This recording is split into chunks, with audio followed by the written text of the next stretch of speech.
Welcome to my channel Anuradha's kitchen. Hello viewers, আশা করি সবাই ভালো আছেন। সবাইকে শুভেচ্ছা এবং নমস্কার জানিয়ে শুরু করছি আজকের রান্না।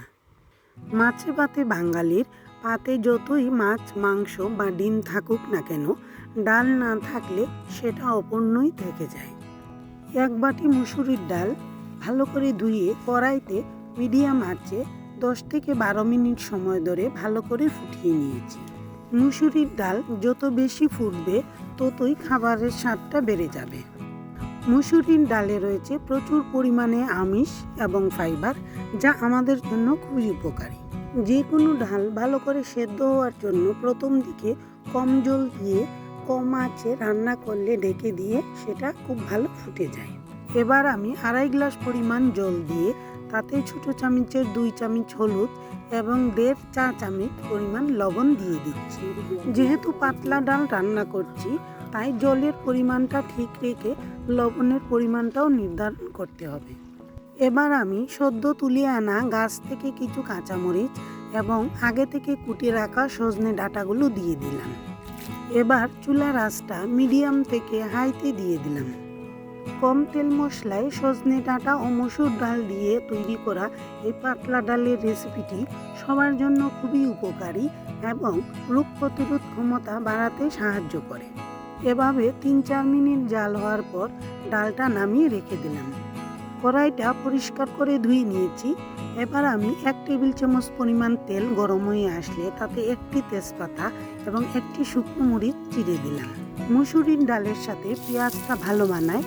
এখানে 2টি পেঁয়াজ কুচি দিয়ে বাদামি রং না আসা পর্যন্ত হালকা তেলে ভেজে নিচ্ছি।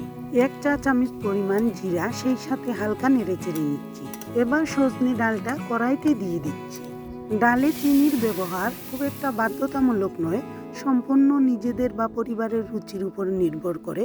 তবে এটি দক্ষিণ এলাকা, লবণের ছোঁয়া থাকে জলে, সেই জন্য সামান্য লবণ ব্যবহার করলে খাবারের স্বাদটা বেড়ে যায়।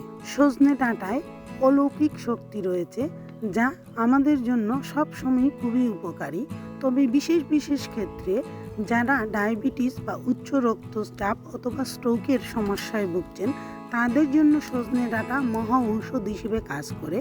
এছাড়াও অ্যালার্জি, শ্বাসকষ্ট, ওজন কমানো অথবা কোষ্ঠকাঠিন্য দূর করা ইত্যাদি ক্ষেত্রে সজনে ডাঁটার কোনো তুলনাই হয় না। মিডিয়াম আঁচে আরও 3-4 মিনিট জাল হওয়ার পর 2টি কাঁচামরিচ চামচ দিয়ে গালিয়ে দিলাম। বাকিগুলো আস্তই থেকে গেল, কারণ সবার ঝালের খাওয়ার মাত্রা সমান হয় না। ছোট এবং বড়দের কথা ভেবে অনেক সময় কম দিলেই ভালো হয়। রান্না প্রায় শেষের দিকে, তবে যে কোনো রান্না শেষ হওয়ার আগে অবশ্যই লবণটা চেখে দেখে নিতে হবে। মুসুরির পাতলা ডাল খাবারের শুরুতে অথবা খাবারের শেষের দিকেও পরিবেশন করা যায়। তবে যেই সময়ই পরিবেশন করি না কেন, এই রান্নাটি খুবই স্বাস্থ্যকর একটি রান্না। কম তেল মশলায় নামে মাত্র তেল দিয়ে কাঁচামরিচ এবং পেঁয়াজ ফোড়নে এই রান্নাটি হজমের জন্য খুবই ভালো। রেসিপিটি ভালো লেগে থাকলে চ্যানেলটিকে সাবস্ক্রাইব করতে ভুলবেন না। পরবর্তী ভিডিও দেখার আমন্ত্রণ জানিয়ে আজকের রান্না এখানেই শেষ করছি। সবাই ভালো থাকবেন, সুস্থ থাকবেন সেই প্রার্থনাই রইল।